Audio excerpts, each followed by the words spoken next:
የሚያውቁት ነገር የላቸው እና ስለዚህ በዚህ አይነት መልኩ በሰፊው ወደ ክርስቶስ እንዲመለከቱ አደረጉ። እስኪ ከኔም ጋር ትንሽ በአንዲት ላይ እንነሳ። ጌታችን መድኃኒታችን ኢየሱስ ክርስቶስ ብዙውን ጊዜ ይሰማችኋል ይሄ ድምፁ ወይስ የጮህባችሁ? ይሰማል ሁሉ? በጣም ጥሩ። እና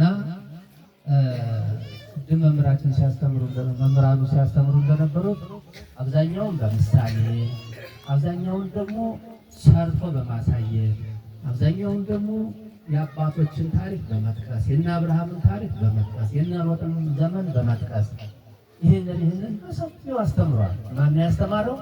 ኢየሱስ ክርስቶስ። እና ኢየሱስ ክርስቶስ በዚህ ዓለም በሚያስተምርበት ጊዜ ዘሪ ሊዘራ ወጣ ይልና በሰፊው የገበሬውን ሁኔታ ያብራራል። እና ከዚያ ከተዘራው ዘር አንዱ በመንገድ ላይ ወደቀ፣ ወፍ መጥቶ በላው። አንዱ በጭንጫ መሬት ላይ ወደቀ፣ ዝናብ ዘነበ፣ ወዲያው በቀለ። ጭንጫ ስለሆነ ስር እንዳይሰድ ጭንጫው ስለከለከለው ፀሐይ ሲወጣ ወዲያው ደረቀ።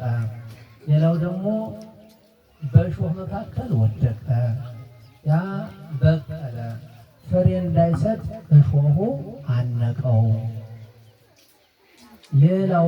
ሌላው ዘር ደግሞ በመልካም መሬት ላይ ወደቀ፣ ያ አንዱ 30 አንዱ 60 አንዱ 100 ፍሬ አፈራ የሚል ልዩ የሆነ ትምህርት ለገበሬዎቹ በሚገባ ይህንን ታውቁታላችሁ። ዘር ስትዘሩ ግማሹ ደንበሩን አልፎ ይሄዳል፣ ግማሹ ወደ መንገዱ ይወድቃል፣ ግማሹ በሾህ ውስጥ ይገባል። ያለመለማችሁ እንደው በደንብ አድርጋችሁ ካለሰለሳችሁት መሬት ላይ የሚያርፈው ብዙም ቢሆን ግን በዚህ አይነት መልኩ ብትንትን ያለ ነገር ነው የሚወድቀው ማለት ነው። ይፈናጠራል አይደል? ይፈናጠራል ዘር ስትዘሩ እና ይህንን ምንድን ነው ያላቸው? ይህንን ሀሳቡ ይገባችኋል?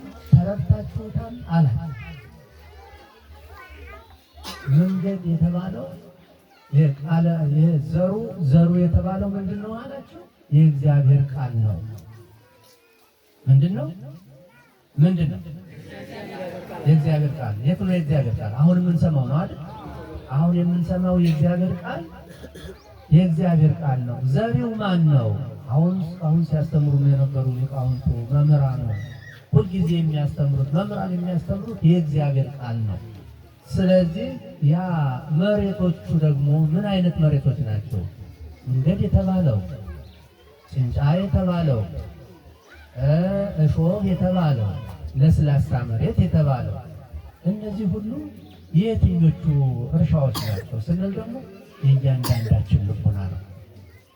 የእያንዳንዳችን ልቦና ነው።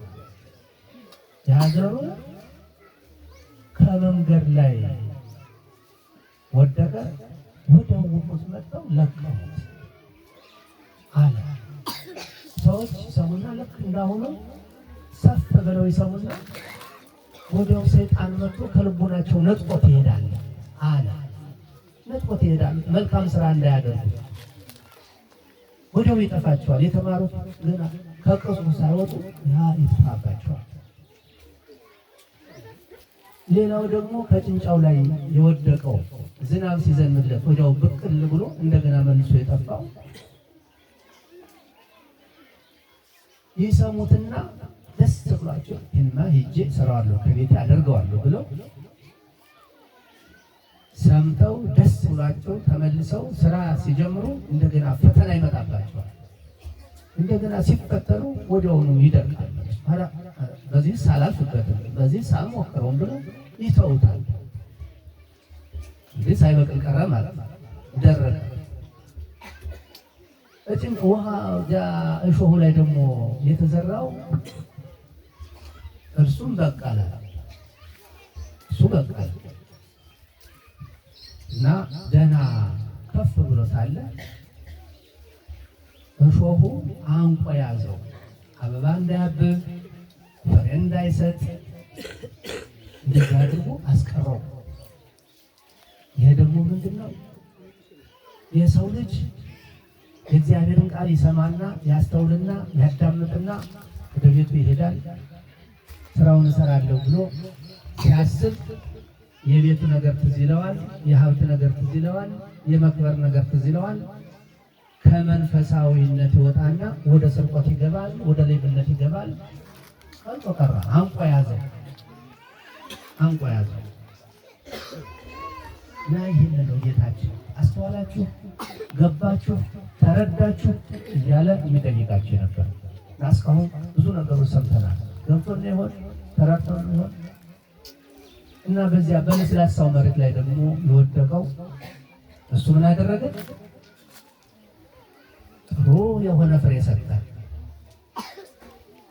አንዱ 30 አንዷ ዛላ 30 አንዷ ዛላ 60 ሌላዋ ደግሞ 100 ተሰብስባ እንትን ስትል በአንድ ከረጢት ወስደን የዘራናት